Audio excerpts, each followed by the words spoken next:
arrancando la playlist con Radio Usach para esta noche de viernes, en la que la recomendación es hacer un alto en la rutina de domingo a domingo que tenemos. Para muchos que están haciendo teletrabajo, afortunadamente, para muchos que están en cuarentena preventiva, y que de alguna manera tienen que también lograr distenderse, ¿no es cierto? Porque esta crisis sanitaria, lo hemos dicho varias veces en este programa, viene acompañado de ciertas alteraciones del ánimo, también de preocupación, de ansiedades, de relaciones familiares que de repente tienen roces porque la convivencia 24/7 no está tan acostumbrada. Entonces, en este último bloque de Estación Central de Radio Usach, lo que hacemos los días viernes es conectarnos con uno de nuestros personajes favoritos. ¿Para qué? Para que nos cuenten de alguna manera cómo están pasando también la pandemia, nos dejen un pensamiento sobre la mesa para el fin de semana. Y en esta oportunidad la invitada es una tocaya, sí, es socióloga, doctora en ciencia política, académica de Usach, directora de Espacio Público, una de mis favoritas sin duda alguna, Lucía Dammert. ¿Cómo estás, Lucía? Hola, Lucía, ¿cómo vas? Bienvenida a la Radio Usach. Muchas gracias por esta bienvenida. Me había tocado en otros espacios invitarte muchas veces a tener una conversación de las grandes conversadoras, de las mujeres más inteligentes que conozco, además con opiniones claras, concretas y agudas, reflexiones. Y te había despedido la última vez en otra radio.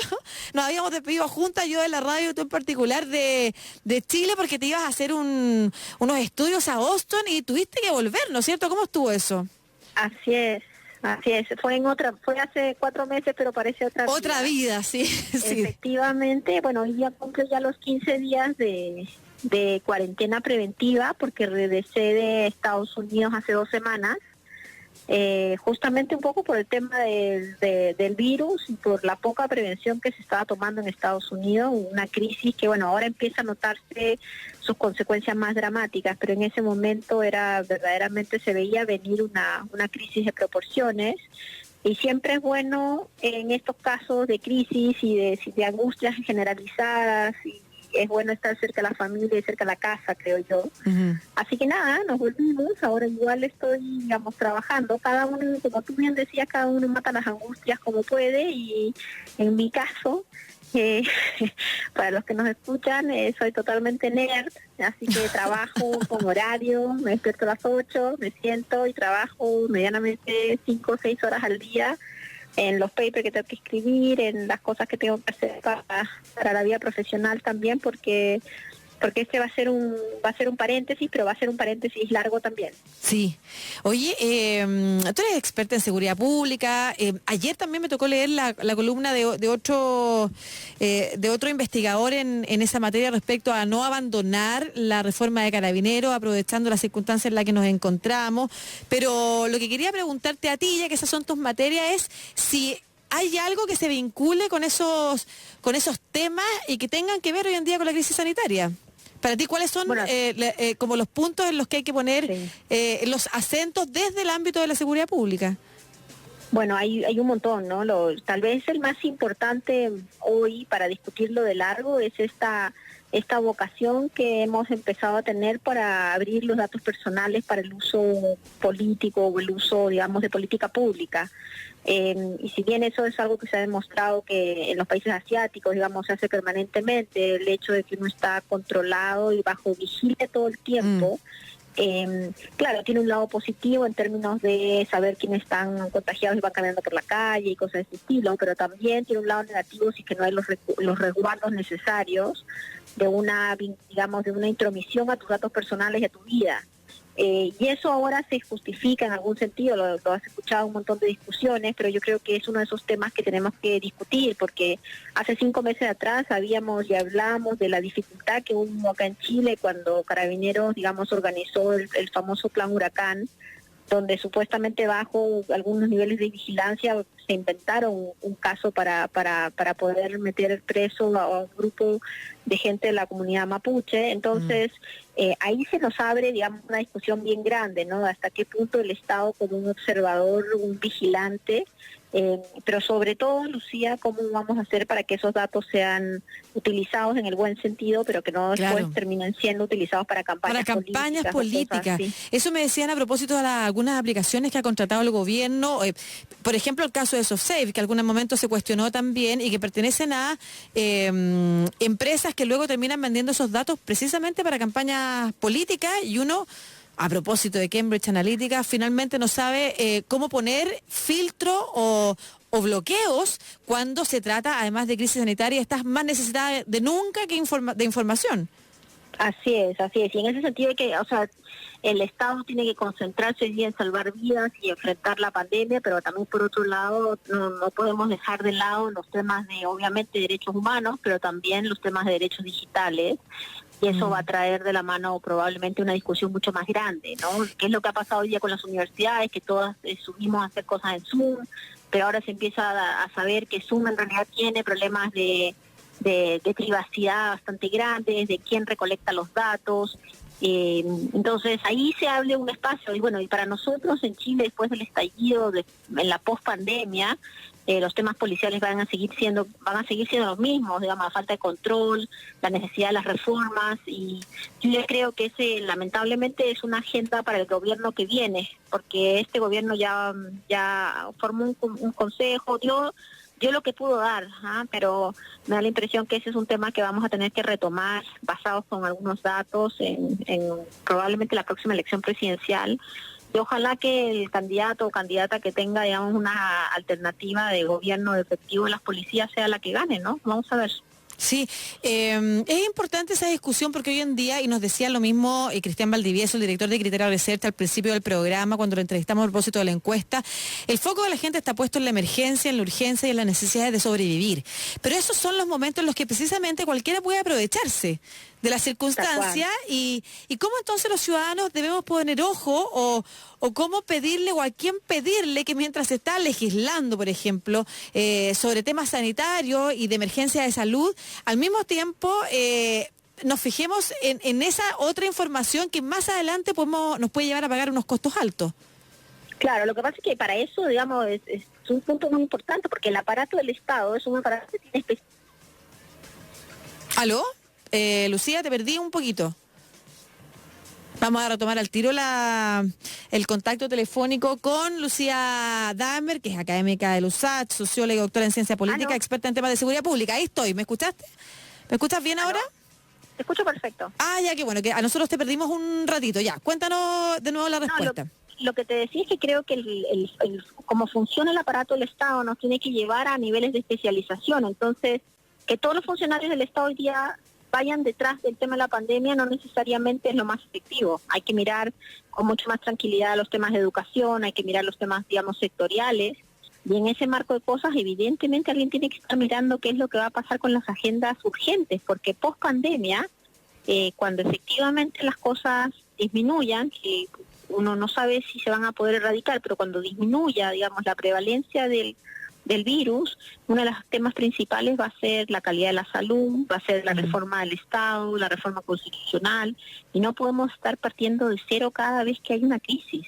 Claro. Y los temas del estallido, lejos de desaparecer, están cada día más presentes. Cuando tú tienes las diferencias sociales que se ven hoy día en la cobertura de salud, el problema de las ISAPRES, el problema de las AFPs, los que se van a jubilar este año se van a jubilar con 20-25% menos de lo que tendrían hace un año. O sea, toda una serie de temáticas, Lucía, que van a tener que seguir adelante, y los que no trabajamos en temas médicos, ojalá que no nos dediquemos a ser opinólogos de la medicina, sino que sigamos avanzando en los temas que son nuestra especialidad.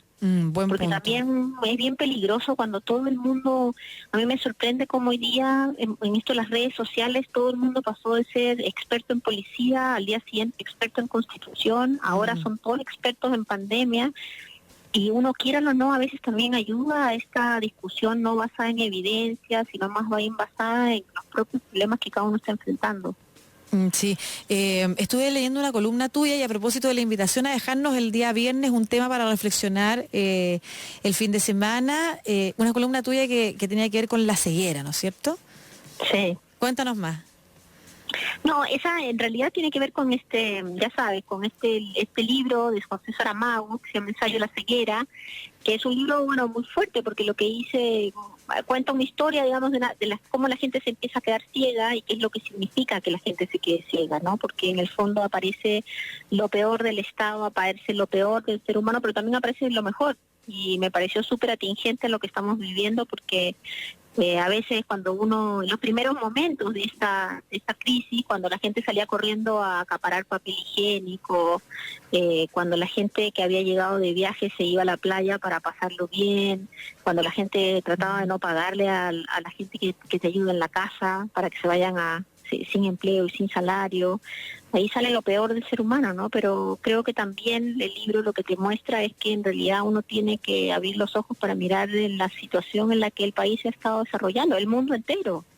Cuando uno ve que día Estados Unidos se pelea y se roba básicamente los ventiladores y las mascarillas en el mercado mundial, no solamente el modelo está podrido, sino que también la carencia de liderazgos es algo tremendo, ¿no? Sí, se roba Claro, tú dices que se roba, hay una denuncia respecto de cómo está actuando en las aduanas, incluso Estados Unidos tratando de acaparar todos los insumos de protección médica, y además en el mismo Estados Unidos las discusiones que hay entre los gobernadores, cómo los mismos estados se están peleando entre ellos para obtener esos recursos, porque no hay un ente estatal que los distribuya a todos por igual. Bueno, el epítome del libre mercado, ¿no? Y quizá esa es la reflexión que también te invito a hacer respecto de el totalitarismo, que pareciera responder de una manera muy eficaz, pero no sé si es a lo que queremos llegar, ¿no es cierto? Las dictaduras que definen, como tú decías al inicio de la conversación, tenemos todos tus datos, así que sabemos perfectamente dónde te estás moviendo, tú que estás contagiado, versus las libertades, y el punto medio es la discusión que se ha dado incluso en Alemania respecto de las democracias e imponer restricciones más estrictas, ¿no es cierto? ¿Cuál es tu reflexión al respecto? ¿Tú crees que nos lleve esto, por ejemplo, a un nuevo orden, y hacia dónde crees tú que tenemos que encaminar ese pensamiento? No, de todas maneras nos va a llevar a un nuevo orden, principalmente porque la gran potencia mundial que es Estados Unidos se va a ver impactada económicamente, pero por muchos años, ¿no? Los 10 millones de personas que han pedido el seguro de desempleo, los niveles de crecimiento de la economía están en menos 2 dígitos. Te digo que yo estaba allá y la sensación que había era que estaba todo parado, a pesar de que el presidente efectivamente salía dando declaraciones. Como negando un poquito hasta ese entonces. Claro, totalmente fuera de contexto. China se convierte en un jugador principal, pero y Europa va a estar muy dañada, lamentablemente, por lo que está pasando aquí en Italia y en España. Pero creo que también hay que recuperar, más allá de que la alternativa sea, digamos, Estados Unidos con totalitarismo, porque efectivamente en China lo que hay son niveles de coerción de los derechos son bastante significativos, no solamente en China, sino en Asia en general. Creo que lo que tenemos que pensar más bien es cómo consolidamos un Estado más solidario, ¿no? Cómo nos aseguramos que la próxima pandemia que va a venir de vuelta, porque lo que dicen los especialistas es que mientras nos hemos ido comiendo todos los animales y destruyendo el medio ambiente, las pandemias son algo que van a generarse, ¿no? Entonces, como vamos a seguir en ese ánimo de destruir el medio ambiente, pareciera, porque los países no firman en los convenios internacionales, etcétera, tenemos que tener una capacidad de salud pública mucho más fuerte. Sí. Ahora estaba leyendo un informe que decía que el antivirus apareció en China, nuevo, por el tema de los ratones, por el tema de que también, digamos, acceso a tal vez se los comen, tal vez están cercanos a la ciudadanía, tal vez uno ha crecido en términos de territorio. Y ese es un virus que es mucho más complejo, mucho más mortal. Entonces yo creo que una de las cosas que hay que mirar es cómo uno puede llegar a un punto donde diga, bueno, la gente se va con salario a la casa, y no como estamos ahora, donde el ahorro del trabajador termina siendo la forma como se le paga la crisis sanitaria, ¿no? Pero hay un ¿Sí? punto intermedio. Sí. Pero sin duda, las próximas elecciones va a haber mucha gente, muchos candidatos acá y en otros países con una mirada más totalitaria, más autoritaria, más vigilante, sin duda. Tengo que empezar a despedir a la gente que nos sigue a través de Santiago TV, ya son las 13:55, el programa empieza a despedirse, nosotros también nos desconectamos de la 48.1, la señal que tenemos por la televisión abierta, y la invitación ahora es en otro plano, a propósito de la conversación que nos propones también tener y la reflexión que nos propones tener, también invitar a la gente a tener estas acciones que de repente pueden servir también para entretenerse, salir de la información que nos llega desbordadamente por todos los medios. ¿Tú cómo lo haces también? ¿Alguna canción, algún libro aparte del de Saramago que mencionaste? Cocino, Lucía. ¿Cocinas? Yo cocino, lo cual va a ser muy interesante, pero yo cocino es como, me relaja cocinar, por supuesto también estoy leyendo Detectives Salvajes. Ya, de Bolaño. De Bolaño, gran Honduras, vale la pena revisarla para los que no la han visto. ¿Y alguna serie o película? Estoy viendo la serie más simpática y light posible que se llama Mozart en la selva. Mozart en la selva. Con el gran Gael García, mexicano, sobre la música y el poder de la música en Amazon Prime, porque yo creo que ya me terminé de ver todas las series que había disponibles en Netflix.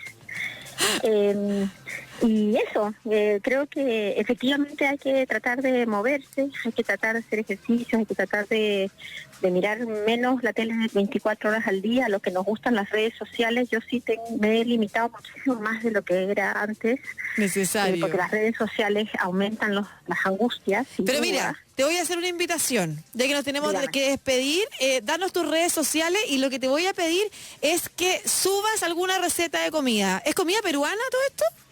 De todo. De todo. Alturas, puedo hacer la próxima tarea en la Universidad de Santiago. El rector me va a dar un casino, yo creo, porque después de esta temporada le damos a todos los gustos de la comida, pero me encantada de mandarte algo por las redes sociales. Por favor, a través de las redes sociales de Lucía Dammert, en Twitter o en Instagram, que se presta más a veces para poner más fotos y más indicaciones o grabarse un videíto con la receta completa, te invitamos entonces a compartir tus platos predilectos y de esta manera también terminamos el programa de hoy. Lucía Dammert, socióloga, doctora en ciencia política.